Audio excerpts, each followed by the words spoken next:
అర్థవంతమైన చర్చకు మాకు ఎప్పుడు అభ్యంతరం లేదు. కానీ అబద్ధాల ప్రాతిపదికన ప్రజలు శిక్షించిన తర్వాత కూడా ఇంకా ఇదే ఊకదంపుడు ఉపన్యాసాలతోని ప్రజల్ని మభ్యపెట్టాలని చూస్తే ప్రజలేమో అమాయకులు కాదు సార్. ఎందుకంటే అసెంబ్లీ ఎన్నికలలో లెక్క తేల్చారు. ఆ లెక్కతో సరిపోక ఇట్లనే మొదటి శాసనసభ సమావేశాలలో తొండి లెక్కలు అన్నీ చెప్తే పార్లమెంట్లో గుండుసునిచ్చారు. అయినా కూడా ఆలోచన మారలేదు, విధానము మారలేదు. ఔటర్ రింగ్ రోడ్డు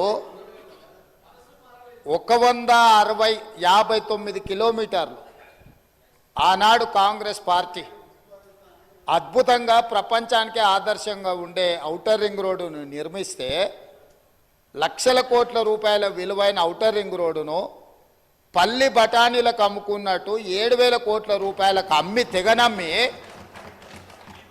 గొర్రెల పథకము ఎన్ని గొర్రెలు ఇచ్చిండ్రో ఎన్ని గొర్రెలు ఉన్నాయో ఇవాళ మొత్తం లెక్కలు తేలినాయి.